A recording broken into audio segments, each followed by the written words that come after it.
Hello and Assalamu alaikum my YouTube family. You are watching SLO based learning platform and today we are here with another topic that is very much important for the class of first year. अब ये first year के बच्चों के लिए बहुत important topic है. पता चल गया होगा आपको टॉपिक क्या है जी, रेज्यूमे राइटिंग. स्ट्रेट आ जाते हैं हम अपने टॉपिक की तरफ और इसको डिस्कस करना शुरू हो जाते हैं क्योंकि ये इंपॉर्टेंट टॉपिक है. वीडियो थोड़ी सी लंबी होनी है लेकिन चैनल को सब्सक्राइब करें, वीडियो को देखें और फुल देखें ताकि आपको इसके लिए जो स्टूडेंट्स हैं फर्स्ट ईयर के स्पेशली ताकि आपके लिए बेनिफिशियल हो. अच्छा, रेज्यूमे राइटिंग होती क्या है बेसिकली, या रेज्यूमे क्या है? अब रेज्यूमे एंड सीवी, ठीक है, बोथ आर आपके डॉक्यूमेंट्स होते हैं, ठीक है. ये आपका पीस ऑफ डॉक्यूमेंटेशन होती है जिसमें आपने क्या करना होता है. आप किसी भी कंपनी में के लिए अप्लाई कर रहे हैं, कहीं भी अगर आप जॉब के लिए अप्लाई कर रहे हैं तो ये आपका इसमें पर्सनल इन्फॉर्मेशन ऐड होती है, ठीक है. इसी तरह सीवी स्टैंड्स फॉर करिकुलम विटाए और इसमें भी आप क्या करते हैं, अपने जितना भी आपका एकेडमिक आपका होता है या आपके करियर में जो आपकी अचीवमेंट्स वगैरह होती हैं, ठीक है, आप उसमें वो पुट कर रहे होते हैं. अब रेज्यूमे और सीवी में डिफरेंस ये होता है कि सीवी में आपका डिटेल डॉक्यूमेंटेशन होती है, ठीक है. मींस कि आपकी लाइफ का जितना एक्सपीरियंस आपकी लाइफ आपने गुजारी, उसमें जितना आपका रिच एक्सपीरियंसेस, उसमें जितनी अचीवमेंट्स आपकी, जितनी आपका एकेडमिक करियर है, आपका टीचिंग एक्सपीरियंसेस है, वो सारी चीज़ें यू कैन मैंशन. जबकि रेज्यूमे जो होता है ये टू द पॉइंट होता है. आप किसी भी फील्ड में आप अप्लाई कर रहे हैं तो टू द पॉइंट इसमें आप बातें लिखते हैं, बहुत डिटेल में नहीं आप जाते, ठीक है. तो लेट्स डिस्कस रेज्यूमे. अब रेज्यूमे और सीवी ये क्लास फर्स्ट ईयर में आता है. लाइक आपके पास एक क्वेश्चन आता है कि राइट रेज्यूमे और सीवी, ठीक है. अब या तो वो रेज्यूमे राइटिंग दे देंगे या वो सीवी राइटिंग दे देंगे और आपको एक पर्टिकुलर सब्जेक्ट असाइन कर देंगे कि आप इस पे लिखें. तो आज सीखते हैं कि हमें रेज्यूमे राइटिंग करते हुए किन बातों का ध्यान करना चाहिए और फिर हम एक सैम्पल भी डिस्कस करेंगे. कहते हैं रेज्यूमे राइटिंग में सबसे पहली इंपॉर्टेंट चीज़ ये है कि आपको क्या करना होता है, जो इंस्ट्रक्शंस मिली होती हैं आपको उसे केयरफुली देखना होता है, पढ़ना होता है. अब ये तो एक ऐसी कॉमन बात है कि आप अपना पेपर इवन देने जा रहे हैं, चाहे आप फर्स्ट ईयर का पेपर देना चाह रहे हैं, बोर्ड का एग्ज़ाम देने जा रहे हैं, स्कूल में आपकी असेसमेंट्स हैं, टर्म्स हैं, तो ये तो पहली बात है कि आपको वहाँ पर जो इंस्ट्रक्शन दी गई होती है आप उसको केयरफुली, यानी सपोज अगर आपको क्वेश्चन आया है कि circle the correct option, you can not tick that option, ठीक है. उन्होंने सर्कल कहा है तो आप सर्कल ही करें, ठीक है. तो सबसे इंपॉर्टेंट टास्क ये होता है कि आपने रेज्यूमे राइटिंग में उनकी जो इंस्ट्रक्शंस होती हैं वो किस पे रेज्यूमे मांग रहे हैं आपसे, आप एग्ज़ाम में, ये आप पहले गौर से पढ़ें. फिर कहते हैं analyse the job requirement if the task includes a specific job position or industry, carefully review the key skills and qualification needed for that role. यानी फिर अगर आपके एग्ज़ाम में आपको वो दे रहे हैं कि write a resume on particular, यानी आप एज अ बैंक मैनेजर के तौर पे अगर आपको चाहिए, यानी आप या किसी और एग्जीक्यूटिव पर आप लेना चाह रहे हैं, ठीक है, तो उसके लिए आपने एजुकेशन भी फिर उसी हिसाब से देनी है, ठीक है.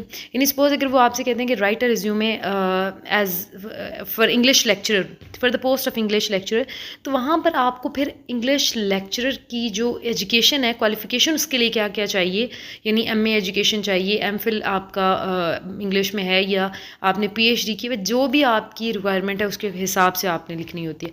उसके बाद है जी focus on relative information, tailor your resume और to highlight experience, skill and qualification that are directly, ठीक है, ये बात भी आपको समझ आ गई है, ठीक है. नेक्स्ट है जी use concise and clear language.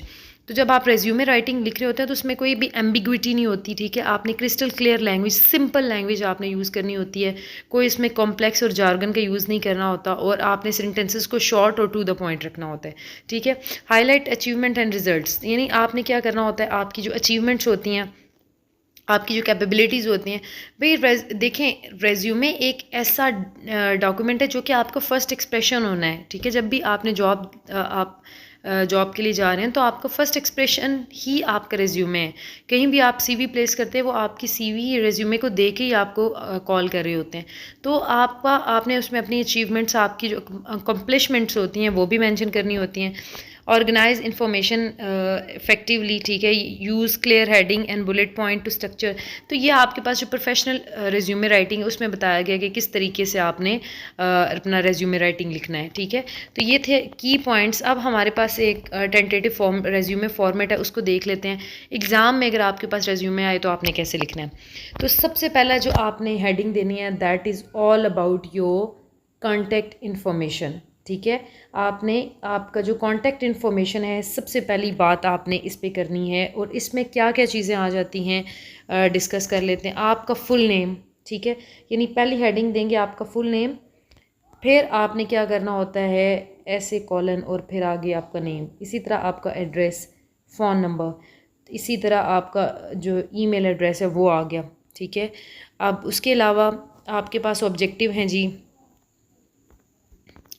अच्छा, ऑब्जेक्टिव क्या कहते हैं, आपके जो ऑब्जेक्टिव होंगे वो क्या होगा, एक concise statement outlining your career goals and position you are applying for, यानी आपने बताना होता है इसमें कि आप कितने पैशनेट हैं, आपका ऑब्जेक्टिव क्या, ऑप्शनल होता है लेकिन आपको मेंशन करना होता है, ये कर दें तो ये आपका, यानी स्टूडेंट्स हैं आप लिख रहे हैं तो अच्छे मार्क्स आते हैं। जितना आप एक चीज़ को अच्छे से गार्निश करेंगे, प्रेजेंट करेंगे, ओबियसली मार्क्स भी अच्छे।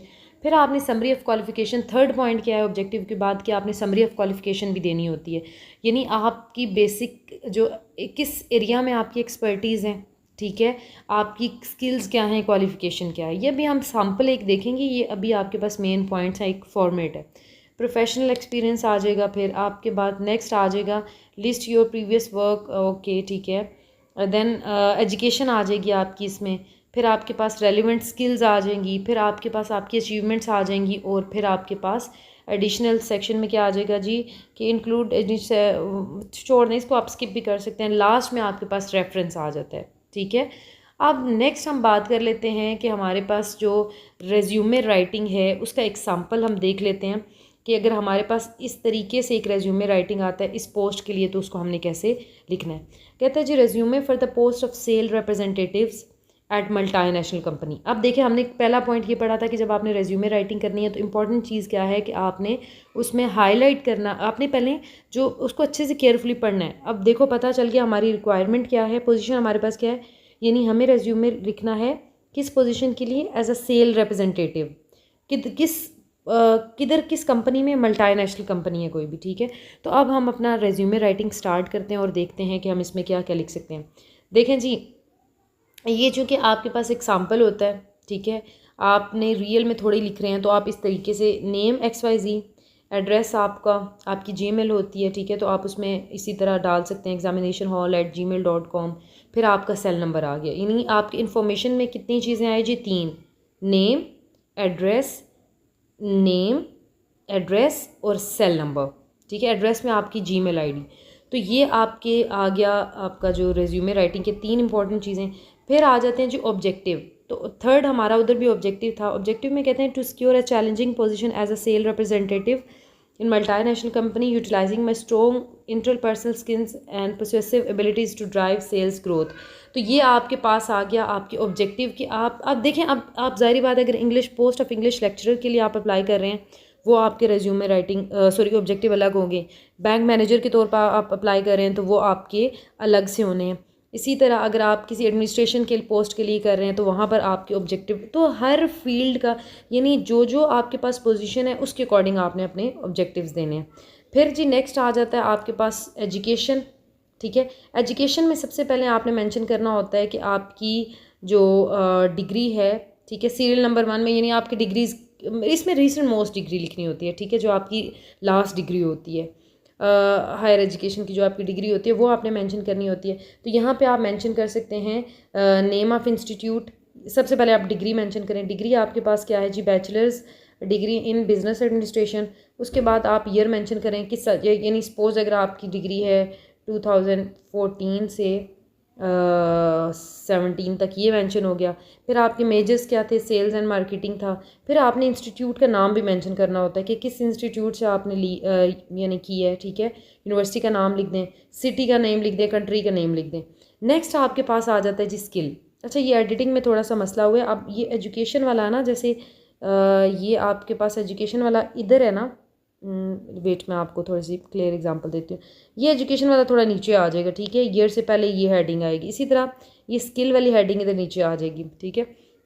अब हम स्किल्स की बात कर लेते हैं कि हमारे पास पोस्ट ऑफ यानी हमारे पास सेल रिप्रेजेंटेटिव के लिए आपके पास स्किल्स कौन कौन सी होनी चाहिए। तो कहता है जी excellent communication and negotiation skill.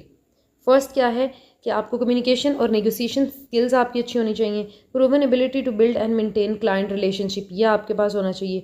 आप देखो स्किल्स भी डिफरेंट होंगी, ठीक है। अब अगर आप इंग्लिश टीचर हैं, उसके लिए आप अप्लाई कर रहे हैं, तो आपका स्पोकन आपकी, ठीक है, आपकी जो लिसनिंग, स्पीकिंग, राइटिंग्स, ये आपकी स्किल्स आपकी अच्छी होनी चाहिए।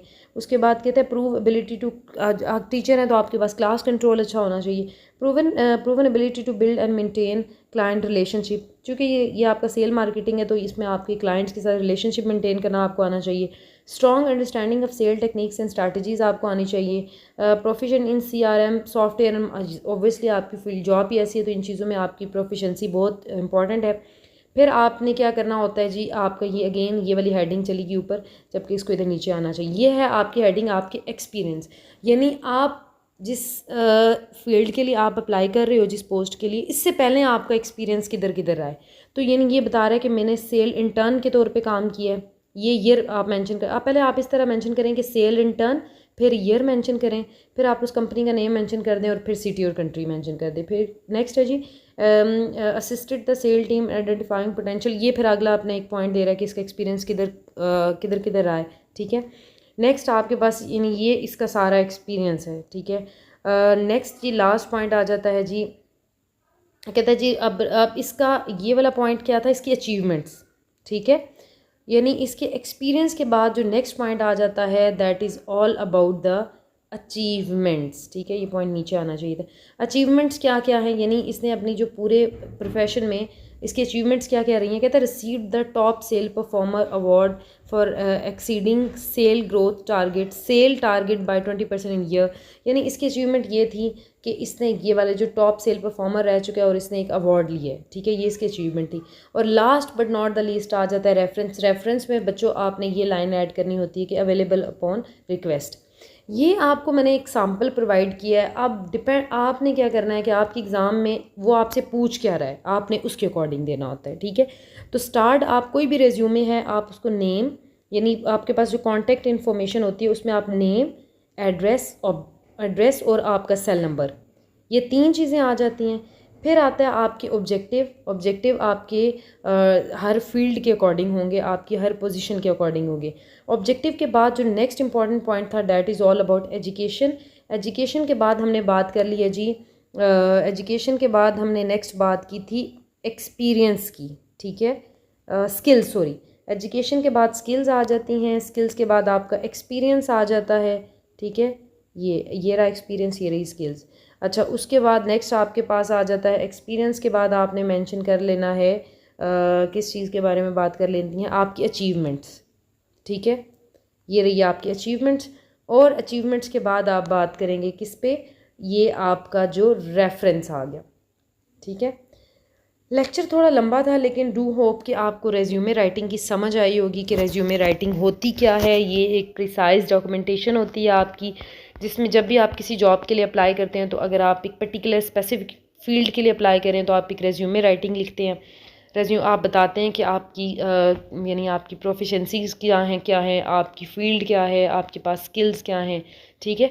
तो यानी आपका एक ब्रीफ सा इंट्रोडक्शन होता है जब भी आपने जॉब के लिए अप्लाई करना होता है, ठीक है। आप कॉलेज में जॉब के लिए अप्लाई कर रहे हैं, यूनिवर्सिटी में कर रहे हैं, आप किसी मल्टीनेशनल कंपनी में कर रहे हैं, आप बैंक में कर रहे हैं, ठीक है। तो ये आपके पास क्या है, ये रिज्यूमे राइटिंग का एक फॉर्मेट था। अब वो आपको कोई भी कह सकते हैं कि resume for the position of different वो होंगी, वो जो भी उनकी रिक्वायरमेंट होगी उसके अकॉर्डिंग वो आपसे पूछ लेंगे। तो ये मेन बातें बेटा आपने याद रखनी है रिज्यूमे राइटिंग में, ताकि आपका एक इफ़ेक्टिव रिज्यूमे राइटिंग हो और एक अच्छे से आप फुल मार्क्स ले सकें, ठीक है। तो इंशाल्लाह ताला इस पे मुझे आपने रिव्यू ज़रूर करना है कि आपको ये वीडियो ऑल दो लेंथी है, लेकिन इसमें क्या क्या और टॉपिक्स हैं जिन पे आप चाह रहे हैं बात करें।